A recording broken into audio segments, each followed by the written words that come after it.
So recently, I was just, you know, hanging out at home and watching a little YouTube. Some Owen Benjamin came up. I was watching and made a small comment about flat Earth, and he saw the need to declare that I had to make a video in response to his flat Earth and why I thought it was wrong, uh, or else I'm a coward and a gamma bitch and all this. All right, so this is my response video because one thing I'm not is a coward. So here we go. All right, Owen. You know, since you got a little aggro and you called me out and you said that I was a coward and all this if I didn't make a video, and here's my response. Let me preface this by saying, I'm not a scientist. I'm actually consistently entertained by thought experiments considering flat Earth. I don't think anyone's stupid for believing in it. I just happen to disagree with the idea of flat Earth, and so for this video, I'm going to offer several examples from my own personal experience that I've seen with my own two eyes um, of the round Earth. And one of these is the existence of the trade winds. So the trade winds are, they're a weather phenomenon where the currents of air in our atmosphere permanently go east to west around the equator, right? So you have these east to west currents and winds around the equator, and then in the middle, and kind of right at the equator, there's this area called the doldrums, where there's very little wind and low current. And so, people who sail in sailboats, they use these winds and these currents in order to get around the world, and they're certainly aware of them so that they can navigate through them because you're going to know which direction the wind is going to blow if you're traveling on a sailboat. And I've been a sailor my whole life. This here, is some of my sailing memorabilia right there. And so not only have I used these trade winds, but I know other mariners and other sailors who have used these trade winds, who I've spoken with personally, and it's just a well-established fact that around the world these winds exist. And so something that you were saying about how the atmosphere is unaffected somehow, as you claim, by the spinning of a globe Earth is just it absolutely is affected. The trade winds exist, and they existed well before anyone in the mainstream even really talked about the shape of the Earth. They were understood by mariners in ancient times. Okay, that these winds existed. They're a thing. All right. So there's also these opposite prevailing winds called the westerlies. All right, and so instead of going east to west, they go west to east, and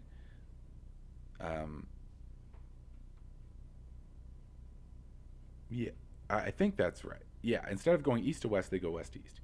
Yeah, and so the westerlies, these currents exist because, like, if you have a spinning ball, then you have these varying velocities. So it's spinning in a circle up here, and it's this size circle because it's the top of the ball, right? And then it gets bigger and bigger. At the equator, it's the biggest one, so it's spinning at a different velocity, right? If you're just talking about the surface. And so that's why this exists, is because the top technically is spinning slower than the equator, right? It's at a lower velocity. So that's why the currents go in the opposite direction, because meanwhile the equator is going like a lot faster, so this stays here, and then it causes that type of thing. And this exists at both poles, right? So if you had a flat Earth, these currents and winds would have no logical way of existing. You would still have in a flat Earth, you would still have a countervailing current in the center, because assuming a flat Earth is spinning maybe around like the North Pole, right? Then you still have countervailing current in the center because there's that varying velocity. But actually, you wouldn't have this countervailing current on the outside edge. So, you can perform that experiment in various ways and see it for yourself. But also, you could just understand it based on, the logic behind the way that velocity, just thinking about water and how it works. Um, so, like, if, for instance, if water is spinning in a toilet bowl, right? The very outside of the toilet bowl isn't, because it's not flat, but it's flatish. The outside doesn't countervail. There's no countervailing current, right? I don't know. It's kind of a common sense type deal. And then, so that's evidence number one. These winds that I've used to navigate myself. So evidence number two, the superior mirage. So I'm a hot air balloonist. I've had hot air balloon stuff over there the whole time I've been, for the last, I only have a few videos, but, for every single video I've had hot air balloon stuff there because I'm a hot air balloonist. And there is such a thing as a superior mirage that I've experienced personally. So yes, mirages are a real optical phenomenon, well documented by science, and it does happen. So on a cold day outside Topeka, one day in winter, I literally saw the Rocky Mountains from Topeka. I saw them clear as day, the Rocky Mountains from Topeka, Kansas. And that should be impossible on a round Earth, right? So some people will be like, "Oh, well, that's just evidence. It's just more evidence." Well, hold on here, because I regularly have driven on I-70 between Kansas and Colorado. I've done this dozens of times. I used to live in Colorado. My family's always been in Kansas, and now I live back in Kansas. So anyway, I've driven that stretch of road so many times, right? And I know how big the mountains appear. So as I'm approaching, they start off almost invisible, and then I see just a tiny bump on the horizon, right? They get bigger and bigger and bigger, and then there they are. Then I'm at the mountains, okay? And same when I'm leaving. As I'm leaving, they diminish. They get smaller and smaller and smaller and smaller until they're just tiny, tiny, right? But in this superior mirage that I experienced on this cold, I think it was, November or something, day in Kansas, was these mountains appeared as if I was only 40 to 80 miles away, as if I was pretty close, actually. They were pretty good sized mountains off in the distance there, right? And I know for a fact that the mountains only look this big when I'm that close, okay? Because on clear days when I'm driving away, I've seen them look only this big, right? And just there has to be an optical illusion going on there, or else I'm just some kind of prophet who saw some godly vision in the sky of mountains far, far away. And maybe it's up to you to interpret how these, mystical mountains appeared to me. Okay? So, I'm sorry, I'm a pragmatist, and I consider myself a fairly logical person. And logically, there has to be some kind of optical illusion at play, because I know how big those mountains appear as I'm driving away. And it's not that big. Okay? So, there's got to be something going on for me to see mountains that big when I'm in the atmosphere on a cold day, on a still day. And like I said, I'm not a scientist, but if you research this optical phenomenon, according to the scientists, that is when this happens, is on cold, still days.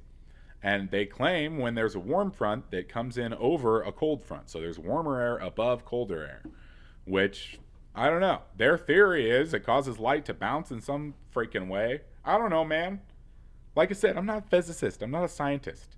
Okay? I'm a farmer. So, all I'm saying is I've seen this.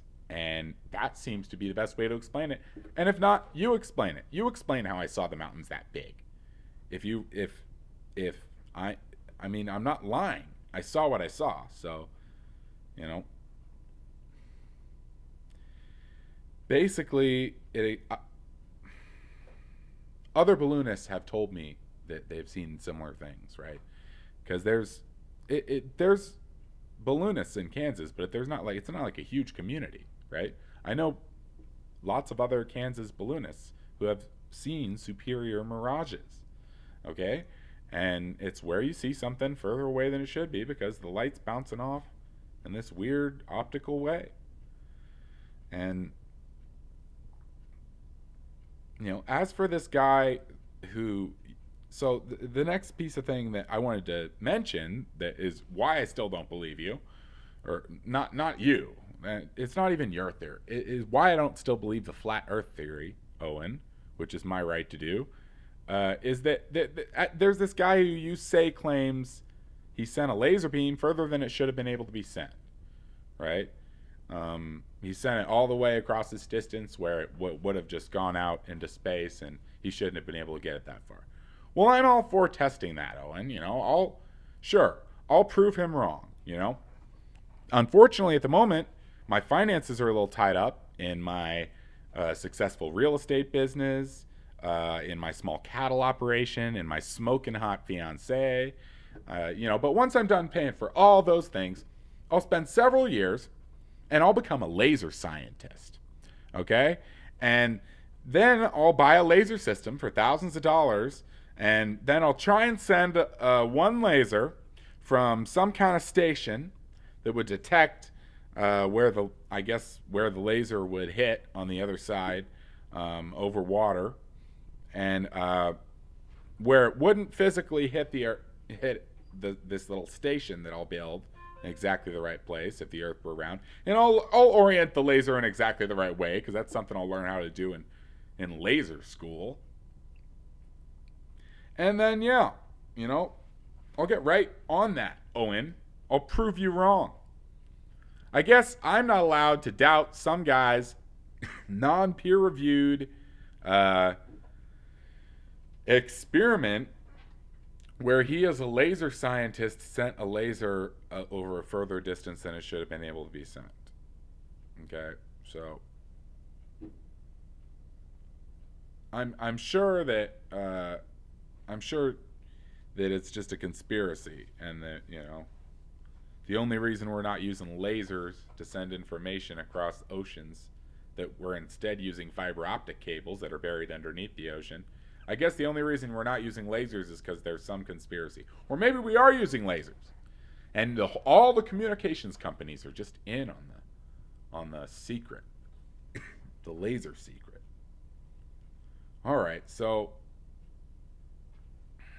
why don't you do that?